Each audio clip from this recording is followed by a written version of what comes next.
La gang, re-bienvenue. Un tout nouvel épisode de Sonne la cloche, épisode numéro 16. On est back, la gang. On a tout qu'un programme pour vous, beaucoup de nouvelles, une immense semaine pour la lutte en général. Mon nom est Larry de la chaîne RNBO et encore une fois, je ne fais pas ça tout seul. Accompagné de mon co-animateur Dylan de la chaîne QC Fan Lutte. Comment tu vas cette semaine?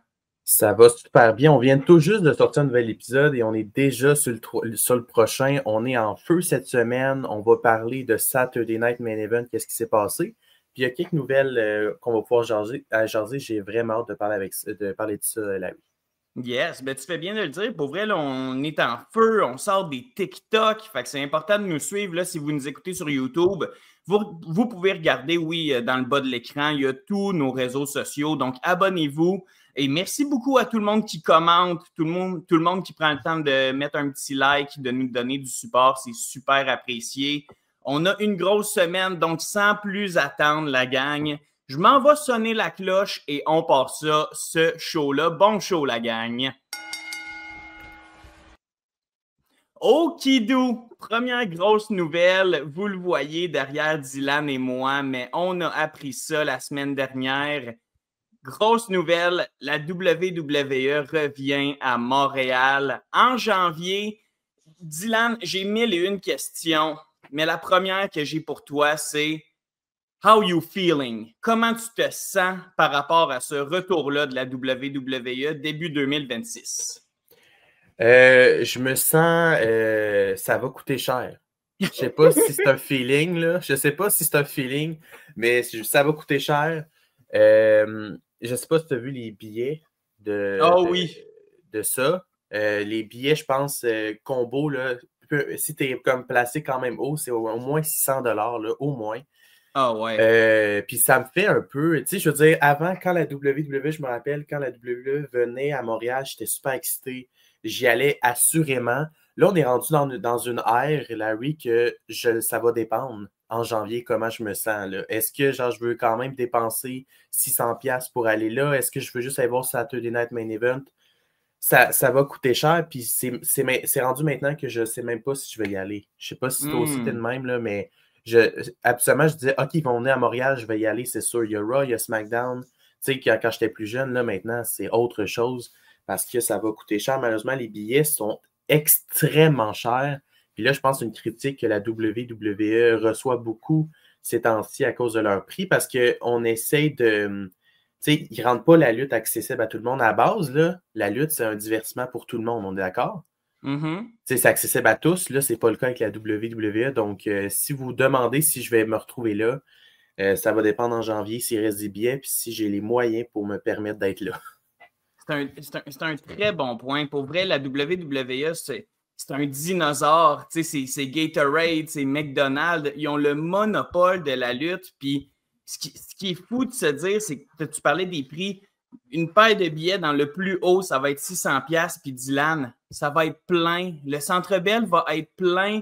Les gens, pour vrai, on n'a jamais eu autant peu de lutte dans un show de lutte et les prix sont fous raides. Je vais avoir des statistiques, mais pour vrai, le pourcentage de in-ring dans les shows de lutte est le plus bas depuis des années. Puis les prix sont fous. Les gens sont prêts à payer pour un Saturday Night Main Event de 2 heures tapant, 4 combats seulement, payer pour un SmackDown qui va sûrement se finir avec une promo entre le champion. Puis, tu sais, il manque de lutte, il manque d'amour dans le produit. Puis pour répondre à ta question, en ce moment, pas du tout. J'y vais pas à Montréal, puis je vais faire comme toi. Je vais attendre de me faire parler par la carte. Ben, c'est ça. Puis on va regarder. J'ai pensé à ça quand j'ai vu les prix puis tout. Puis je me suis dit, je vais regarder le produit parce que si le produit est intéressant, ça se peut que ça me tente de. Je vais vouloir payer des centaines de dollars pour aller voir ça. Si le produit est mauvais, je te rappelle qu'en janvier, il n'y aura même pas John Cena. C'est vrai, ça va être fini. Donc, il n'y aura même pas John Cena. Donc, maintenant, ça va être qui les stars qui vont nous donner le goût? Là, ça va être autour du Rumble. Ça va être sur la route de WrestleMania. Qu'est-ce qui va se passer? moi, ça va vraiment dépendre des storylines. S'il y a vraiment des choses qui m'intéressent, puis que on s'en va vers des bons matchs, c'est possible que j'achète, peut-être juste pour Saturday Night Main Event. SmackDown, il y a très peu de chances que j'y aille. Puis sinon, il faudrait que les prix baissent vraiment. Mais ça va dépendre du produit rendu à ce moment-là, parce qu'en ce moment, le produit, il reprend un petit peu de... Tu sais, j'étais un peu tanné, mais là, il reprend un peu du poids de la bête, si on veut, mais ça reste que c'est pas un produit qui me tente énormément de payer genre 600$ pour être là. Ah non, exactement. C'est très bien dit. Puis pour vrai, on va arriver au Centre Bell, puis un chandail à 60$, une consommation à 20$, c'est des grosses soirées, c'est des dépenses astronomiques pour vrai pas avoir de la tant bonne lutte que ça actuellement. Puis on veut vous entendre en commentaire. Allez-vous y aller? Est-ce que pour vous, c'est catégorique, je vais avoir mes fesses assis dans le Centre Bell en janvier? Ou est-ce que vous êtes comme Dylan et moi, puis vous êtes plus, on va se calmer le pompon. Est-ce que les billets vont descendre un peu de prix? Est-ce que la carte va être complètement stacked? Tu parlais du Royal Rumble en janvier. Moi, je pense à Sami Zayn qui va devoir builder ce Rumble-là en Arabie Saoudite. On va voir Sami Zayn à Montréal, c'est sûr. Est-ce que le retour de Kevin Owens va coïncider avec ces dates-là? Il y a du potentiel, mais on n'a rien de concret en ce moment, là. C'est ça. Pour Kevin Owens, pour répondre à la question, j'ai l'impression qu'il y a peu de chances qu'il soit là. C'est une grosse blessure qu'il y a. Donc, on n'aura même pas notre KO. On va voir juste Sami Zayn. Ça va être le mois le mois de l'Arabie Saoudite aussi. Je ne sais pas à quel point ça m'intéresse d'être là. Je ne sais pas. Pour vrai, il y a très peu de chances que je sois là. On va voir. Il faudrait qu'il me surprenne beaucoup pour y aller. Hey, mais c'est crazy parce que, comme tu disais, là, ramène-nous en 2015-16, là, la WWE venait ici, j'aurais déjà acheté mes billets, là, puis des bons billets bien placés. J'aurais pris le temps de m'investir puis d'investir des bons sous. Là, j'ai l'impression que je vais garrocher de l'argent par les fenêtres, tu sais. Ouais, c'est plate, mais on est rendu dans cette ère-là. On est dans l'ère TKO. J'ai l'impression que, tu sais, c'est... Je sais pas, ma WWE a changé malheureusement, mais... On va faire avec. On fait avec. Grosse nouvelle pour commencer le show. On va faire un petit rundown sur ce qui s'est passé dans le gros show de la dernière semaine, disons-le. Saturday Night's Main Event. Mon Dieu, beaucoup de résultats, mais j'ai envie, si vous nous regardez en audio, ben là, ça serait peut-être important de venir nous voir sur YouTube parce que j'ai toute qu'une photo à te montrer, Dylan. Une photo forte pour terminer Saturday Night's Main Event. Punk avec le petit tweet baveux en plus de ça. Première nouvelle, Jade Cargill, nouvelle championne féminine, a défait Tiffany Stratton dans un match de, je ne l'ai pas en tête, mais 5 minutes. C'était 5 minutes, ouais. Qu'est-ce que tu penses de ça? Jade Cargill, le nouveau visage de SmackDown. Ben, je pense que c'était assez prévisible. Je veux dire, là, Tiffany est blessée, il va falloir qu'elle prenne un petit break. Jade, c'était la. Tu sais, je veux dire, c'est la seule qui peut enlever le titre à Tiffany à cause de son heel turn. En ce moment, il n'y a personne d'autre qui était aussi hot que Jade Cargill. 5 minutes, le match était pourri. C'était un squash, en fait, là. C'était un squash, mais Tiffany, en même temps, était blessée, donc on comprend ça. Pour vrai, vive le retour de Bianca Belair. Parce que qu'est-ce qu'ils vont faire avec Jade en tant que championne si on n'a pas Bianca Belair dans les parages? Je ne sais pas. Là. Je ne sais pas, tu vas mettre qui? Tu vas-tu mettre encore Nia Jax? Qui tu vas mettre autour de ce titre-là? Mais je pense que c'est la bonne chose à faire. J'ai aucune attente envers son règne. Encore une fois, on en a parlé au dernier podcast. On n'a pas vraiment de hype autour d'elle, mais on va voir ce qu'ils vont donner. Ce qu'elle va faire avec. On va lui donner quand même... je vais quand même avoir un petit doute sur elle pour essayer de voir si elle ne peut pas faire de quoi de bien, mais j'ai aucune attente. Puis comme on peut voir sur la photo, c'est tous des champions AEW. Hey, ça c'est fou! C'est excellent. Ça, là, c'est quatre lutteuses qui ont été à AEW, ils ont été champions aussi, je pense. Pas mal. Mm-hmm. Ça, c'est un gros fuck you à Tony Khan. Hey! Ça, là, c'est un fuck you à Tony Khan. Là. Ça n'a pas de bon sens. CM Punk, c'est... Ouais, il s'est permis ça. Mais pour vrai, qu'est-ce que tu as pensé de Saturday Night Main Event? En général, j'ai trouvé que c'était un show très décevant. No surprise, Saturday Night's Main Event. Mais je sais pas, j'ai trouvé que quand même, il y a quand même eu un petit peu de qualité. Si je me concentre sur Jade Cargill, j'ai pas tout haï de elle en heel. Je trouve qu'elle a quand même des bonnes qualités, une force physique. Mais pour vrai, là, je pense que tu as mis le doigt dessus avec une Bianca Belair. Il faut que tu fasses revenir vraiment du star power à SmackDown, là. Cette division féminine-là ne va pas. C'est terrible. Puis là, juste de croire que Jade Cargill est le visage de cette division-là, elle qui a rien fait pour mériter ça, my God, comment tu peux rebuilder ça un peu, là? C'est vraiment ça la question que j'ai dans ma tête, là.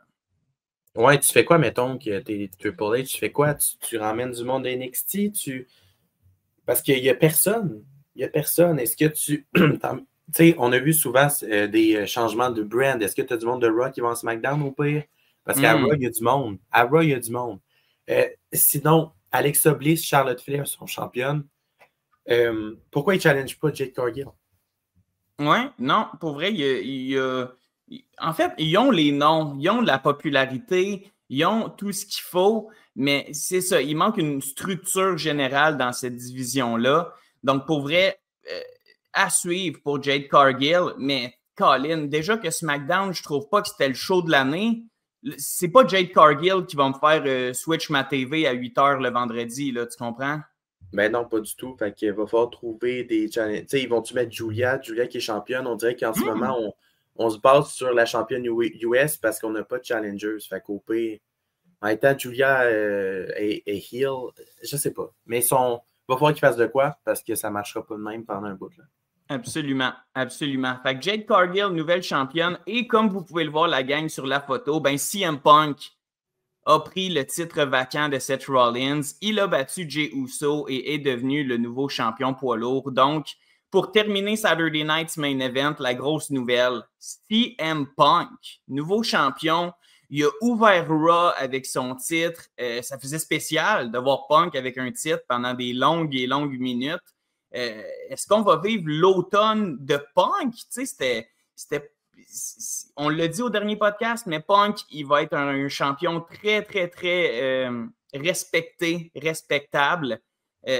C'est quoi tes attentes pour Punk avec la grosse belt?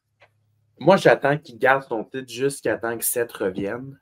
Et si Seth est de retour d'ici WrestleMania, je veux voir CM Punk Seth à nouveau pour le titre à WrestleMania. Je pense qu'on ne veut pas voir. Tu sais, je sais qu'il y a des matchs, des dream matchs avec CM Punk, mais l'histoire, OK? Pour vrai, l'histoire qui se crée entre CM Punk et Seth, ça n'a aucun sens comment c'est intéressant. Puis là, Seth, qui lui a même pas donné 3 minutes de règne à cause de ce qu'il a fait, c'est incroyable. Moi, je veux revoir CM Punk Seth à WrestleMania. Fait que je veux que CM Punk conserve. Puis qu'on a tellement de belles histoires avec Seth que quand il va revenir, on a les deux qui s'affrontent à WrestleMania. Je pense que ça mérite un match à WrestleMania.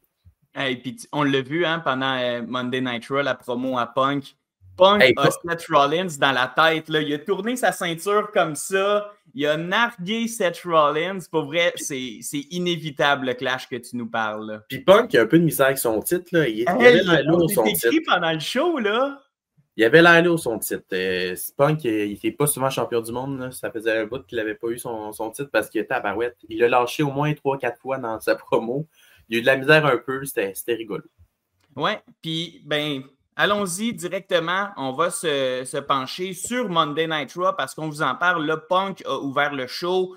Une belle célébration de nouveau champion. Il a échappé son titre 3-4 fois. Il y avait de l'émotion. Mais dans ce opener-là de Monday Night Raw, Dylan, on a vécu un retour, n'est-ce pas? On a vécu un retour à Raw? Ben oui. Tu l'avais callé en plus. Hey. Logan Paul qui a fait son retour pour vrai, pour challenger CM Punk. J'ai vraiment aimé ce qu'ils ont fait. Je trouvais ça fresh. J'ai aimé Raw en fait en passant. J'ai adoré Raw cette semaine. J'ai trouvé que c'était un très bon épisode depuis un bout là, que ça faisait. Absolument, c'était toujours la même chose. Là, j'ai comme eu un certain feeling que c'était assez nouveau. J'avais jamais. Tu sais, Logan Paul, on le voit rarement. J'ai aimé ce qu'ils ont fait. La promo au début avec Logan Paul qui a tourné face. Oui et non, là, mais on a vu un peu un Logan Paul face jusqu'au main event où on s'est rendu compte que finalement, tout ce qu'il veut, c'est le titre de CM Punk. Mais j'ai tout aimé. Pour vrai, j'ai vraiment tout aimé à Raw. Il n'y a rien que j'ai fait. C'était pas bon. Non, j'ai vraiment aimé ça. Puis Logan Paul contre CM Punk, je pensais pas voir Logan Paul contre CM Punk aussitôt. Puis tu sais, on pense pas à lui tout de suite parce qu'on a déjà des superstars à Raw bien établis qu'on aurait pu voir affronter CM Punk. Puis CM Punk en a parlé durant sa promo, là. Il a parlé de toutes les superstars qu'il voulait affronter. Mais tout ça était bien emmené parce que Logan Paul est arrivé, puis CM Punk s'est dit non, je t'ai pas nommé, puis je veux vraiment pas t'affronter toi, là. Tout le monde sauf toi. C'était vraiment pour vrai, un bon segment, puis je sais pas pourquoi, mais j'ai hâte de voir Logan Paul contre CM Punk, probablement à Survivor Series. Ouais, ça a vraiment du sens pour Survivor Series, puis t'as raison, c'était un gros opener, là. Pour vrai, il y avait de l'émotion au pied carré. Retour de Logan Paul. Et moi, fouille-moi pourquoi, là, je suis certain qu'ils vont nous sortir un super de bon match. On sait que Punk, il est technique, il est crisp, il met son corps sur la ligne. C'est un bon vétéran. Puis Logan va suivre. Logan a suivi contre AJ Styles. Logan a suivi contre John Cena. Logan va suivre. Je ne suis pas inquiet. Fait on fait bien d'être vraiment excité pour ce combat-là parce que s'il y a une guerre de buckshot lariat dans ce combat-là, prends mon argent, là. Oh my God, c'est sûr qu'ils vont faire ce spot-là là, avec. C'est sûr que oui. Un double buckshot en même temps, là. Ouais, c'est sûr que oui. J'ai hâte de voir. Puis Wargames s'annonce quand même un gros PLE. Ouais.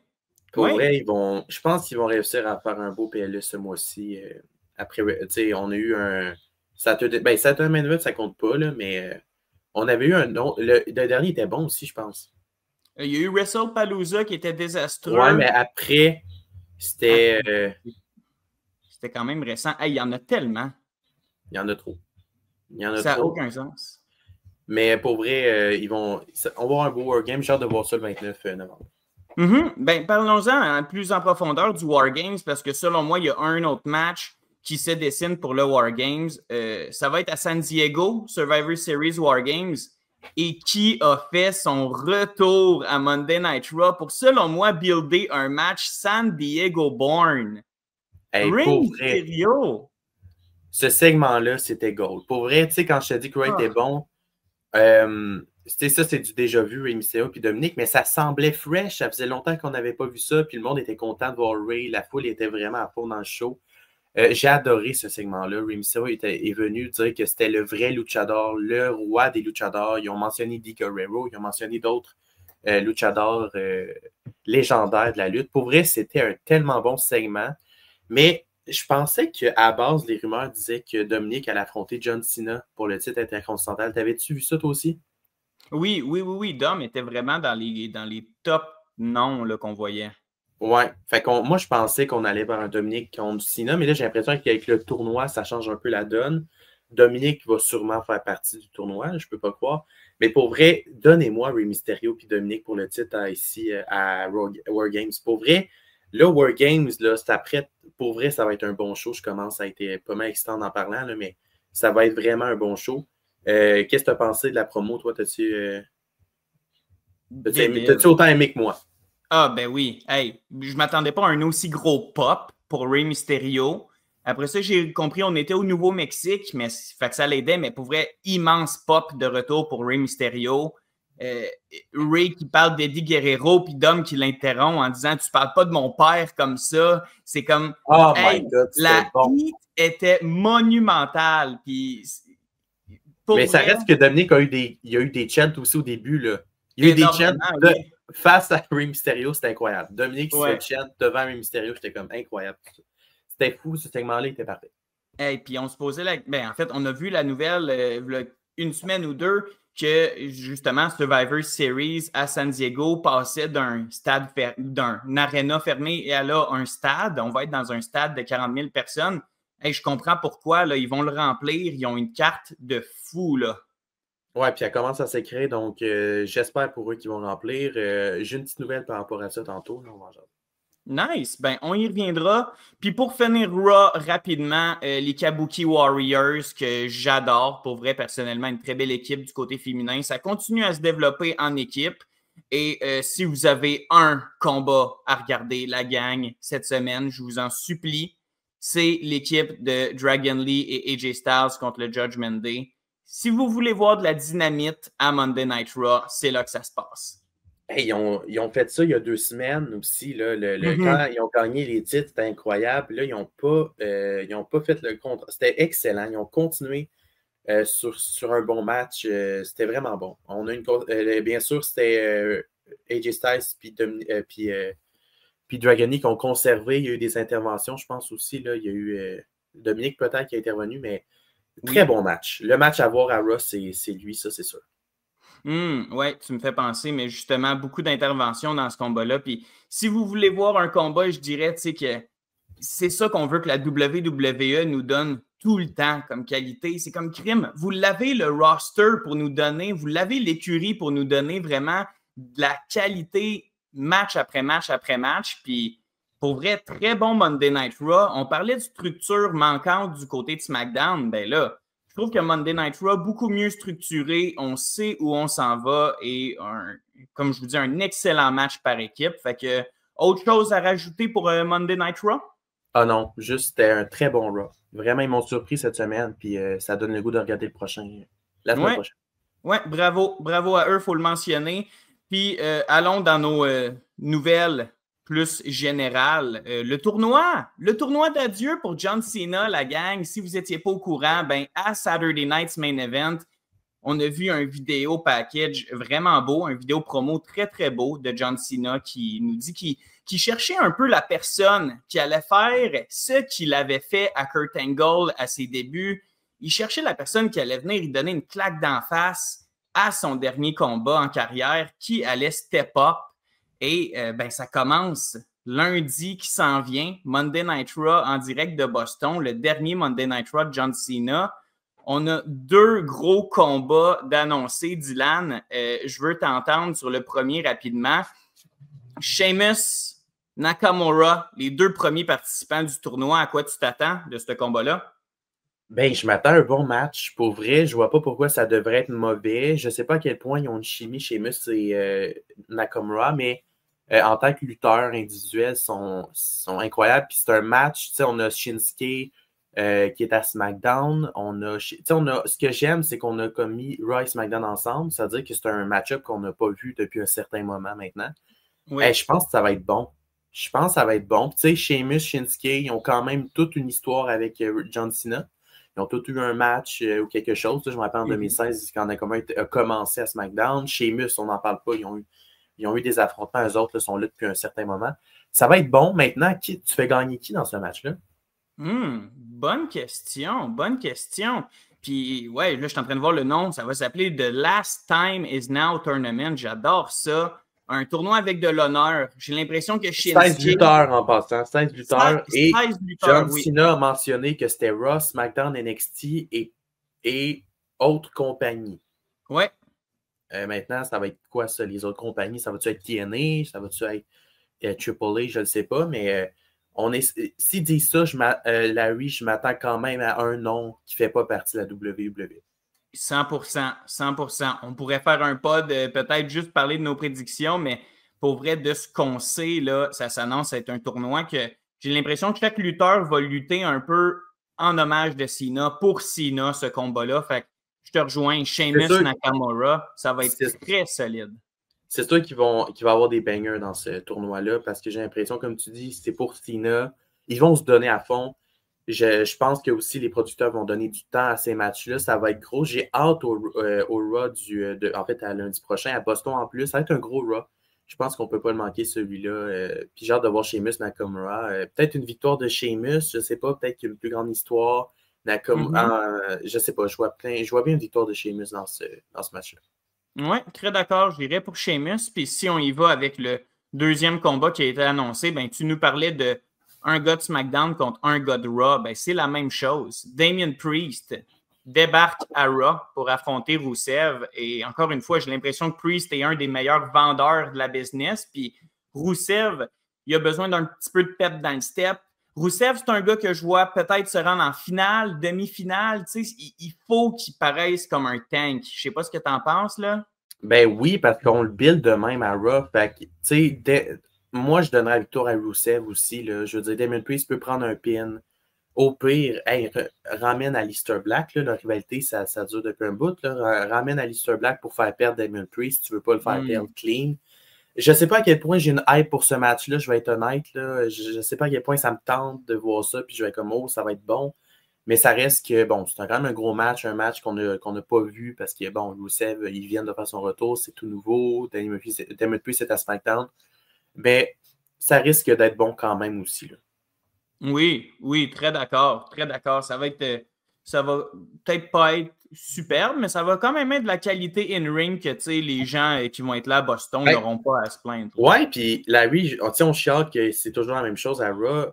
C'était quand même un match qu'on n'a pas, tu sais, Ça, c'est vrai. Les match-ups vont être intéressants.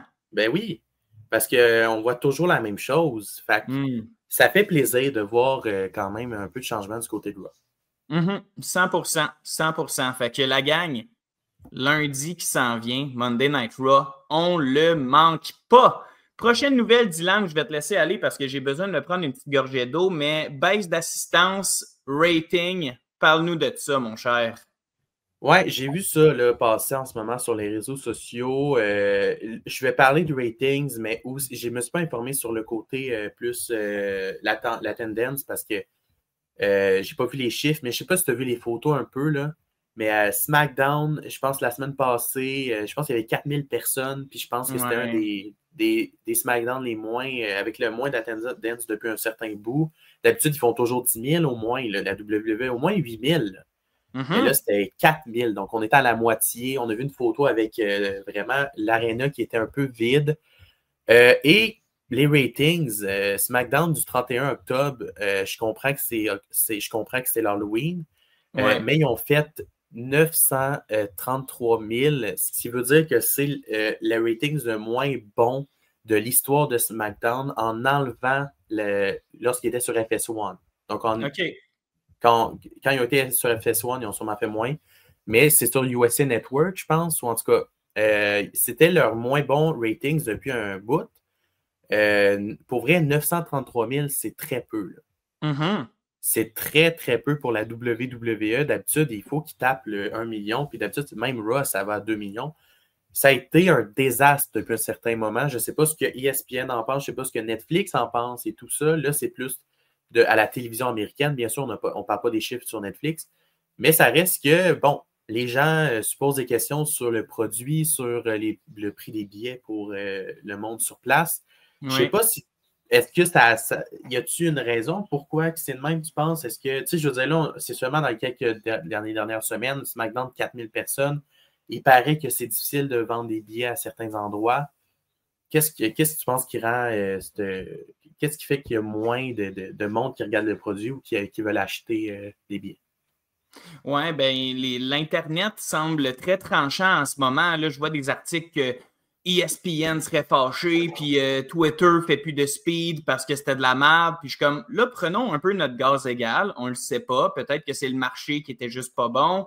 Je rappelle qu'on était dans une série mondiale du baseball aussi. Mais en même temps, on regarde la corrélation entre les views, disons-le, et l'audience, les personnes présentes. Ben, tu disais aussi, c'était juste un petit 4000.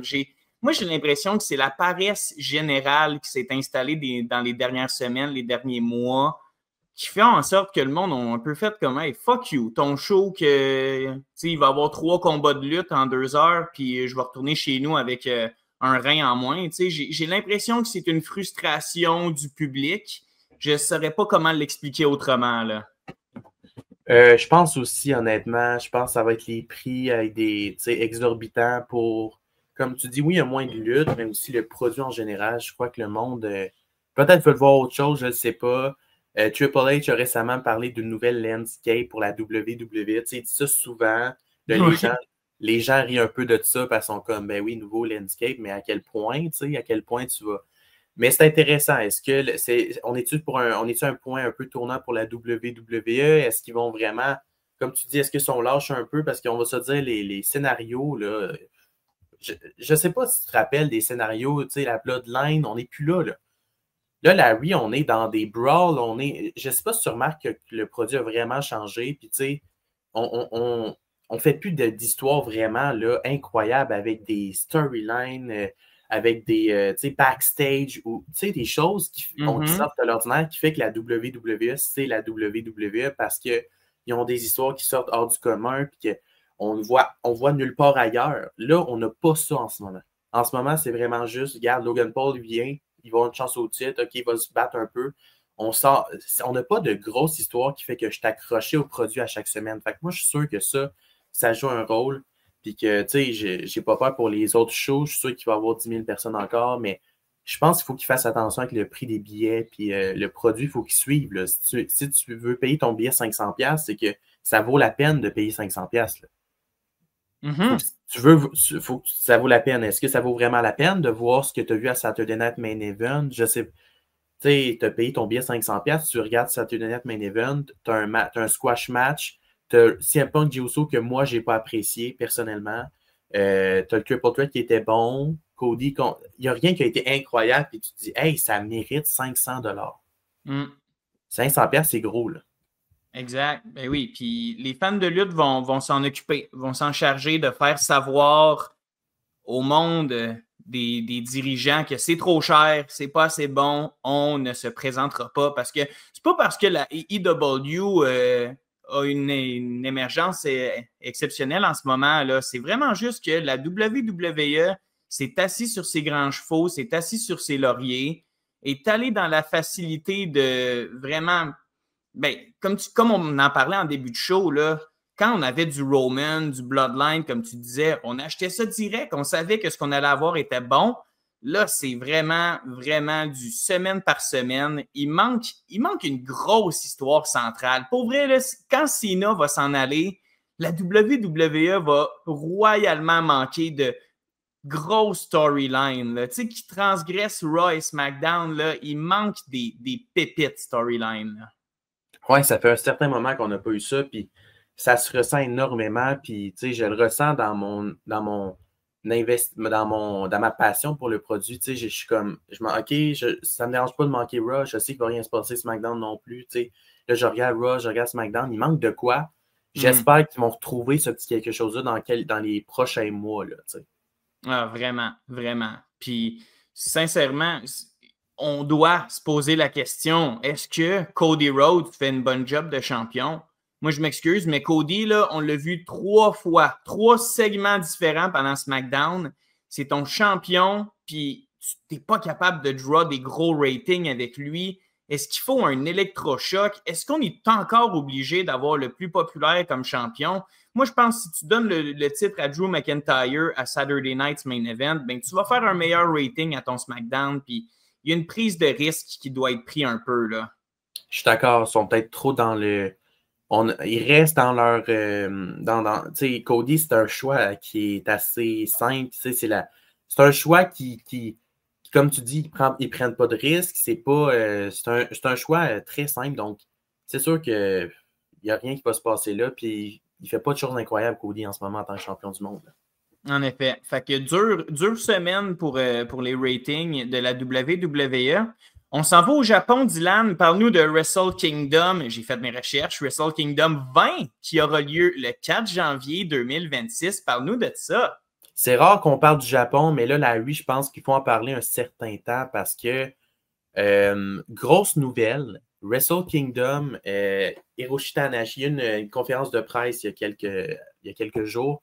Puis Hiroshi Tanahashi nous a annoncé en fait, le nombre de billets qui ont été vendus jusqu'à maintenant. Je vous rappelle, c'est en janvier, fait qu'il y a encore du temps pour que les billets se vendent. 31 548 billets vendus, c'est le nombre qui nous a été présenté par Hiroshi Tanahashi. Je vous rappelle que c'est un Wrestle Kingdom très spécial parce que Hiroshi Tanahashi va prendre sa retraite, la légende qui est le président New Japan en passant, là, qui est le président de la compagnie maintenant, mais il va prendre sa retraite. Vous avez sûrement entendu Hiroshi Tanahashi une fois dans votre vie, c'est une légende au Japon. Et on a aussi annoncé des matchs là, qui ont sur la carte déjà. Donc, on a Takeshita de AEW qui va être là. Il va affronter Yota Tsuji qui est un... Tu sais, en ce moment, Larry, on dit que... Tu sais, j'en ai-tu parlé que la New Japan était un peu avait la difficulté à se faire des stars, puis que il était dans un trou, là. Je pense que je pense que tout le monde le sait qu'en ce moment, New Japan, c'est... Depuis que Will Ospreay a quitté, depuis que Kenny Omega est plus là, Okada, ça va mal pour New Japan en termes de vente de billets, aussi le monde qui regarde le produit, même les storylines, on n'est plus comme à l'ancien New Japan. Yota Tsuji est une des stars de New Japan qui ont créé là, dans les dernières années. Il va affronter Takeshita, ça va être un très gros match. C'est un match pour les 2 titres, donc pour le championnat de Takeshita, donc le IWGP World Heavyweight Championship et le titre global de New Japan de Yota Tsuji. Ça va être sûrement un très gros combat. Et au niveau féminin aussi, on a un match Double Championship. Donc, Shuri, qui est la championne IWGP féminine, va affronter Saya Kamitani, qui est championne Strong, donc qui est championne de du roster US, si tu veux, de New Japan, parce qu'ils font des shows aussi au US une fois par mois environ. Donc, Saya Kamitani qui est championne. Puis ça va être un gros combat féminin. C'est 2 gros matchs. Puis je te dis que depuis qu'on a annoncé ça, je vais regarder. Je pense que tout le monde devrait regarder Wrestle Kingdom. C'est un show où est-ce qu'on va retrouver des 5-stars tout le temps. C'est un show, un gros show. Comme vous avez pu voir, 31 000, on est proche d'un WrestleMania. Ça va être, c'est un gros show. C'était un peu comme le All-In de AEW. On veut voir Wrestle Kingdom, même si vous ne regardez pas New Japan, même si vous ne regardez pas la lutte au Japon, c'est quand même un show très important. Et Hiroshi Tanahashi, on ne sait toujours pas qui va affronter pour sa fin de carrière, mais Hiroshi Tanahashi va lutter contre quelqu'un pour son dernier match de sa carrière. Il y en a là, qui pensent à John Cena. Là. Il y en a qui sont comme « Hey, est-ce que Cena va aller au Japon? » Parce que ça serait un autre... On serait dans un autre monde si ça arrive, mais je ne crois pas. Mais quand même, je m'attends quand même à un bon adversaire. Donc, New Japan, gang, on espère peut-être qu'ils vont reprendre un peu là, J'ai un peu d'espoir en New Japan, en fait. Je voulais en parler parce que j'ai un petit espoir pour qu'ils reviennent en force et qu'on puisse à nouveau aimer le produit. Ouais, tu fais bien de le dire parce que personnellement, puis j'ai pas peur de le dire, moi, je suis très vanille comme fan de lutte. J'ai peur d'aller voir du Mexique, d'aller voir au Japon. Puis là, tu me parles d'une carte qui a de l'air exceptionnelle, qui va avoir qui a un buzz actuellement autour du show. Il y a le dernier match de Tanahashi aussi. Fait que c'est comme rien n'est à manquer. Puis la gang, je vous le conseille. Si vous êtes comme moi, on se claque ça le 4 janvier. On s'écoute de la bonne lutte japonaise. Puis écrivez-nous dans le chat si vous êtes fan de lutte japonaise. À chaque semaine, on va pouvoir avoir notre petit segment avec Dylan qui va faire mon éducation de la lutte japonaise. Donc, pour vrai, la gang, gros pod cette semaine. Merci infiniment d'avoir été là. Pour vrai, tellement de fun, tellement de plaisir à faire ça avec toi, Dylan. Merci beaucoup, mon cher. On a une autre belle semaine derrière la cravate. Puis la gang, commentez-nous de l'action, commentez-nous qu'est-ce qu'on doit voir dans la lutte, commentez-nous aussi ce que vous voulez voir sur le podcast Sonne la cloche. Donc, Dylan, je te laisse le mot de la fin. Merci beaucoup, Larry, d'avoir fait ça encore. C'était vraiment le fun. 2e pas de cette semaine. Moi, je suis prêt à en faire un autre dans quelques jours si ça vous tente. Pour vrai, c'est toujours un plaisir de parler de lutte avec toi. Saturday Night Main Event, gang, à Montréal. Je veux vous entendre. Est-ce que vous allez acheter les billets? Êtes-vous sûr d'y aller? Est-ce que vous êtes comme nous puis on est comme ça va dépendre du produit. Toujours un plaisir d'avoir parlé de lutte avec toi puis très hâte au prochain podcast. Oh yes! Fait qu'on vous souhaite une merveilleuse fin de journée, la gang. Take care and peace!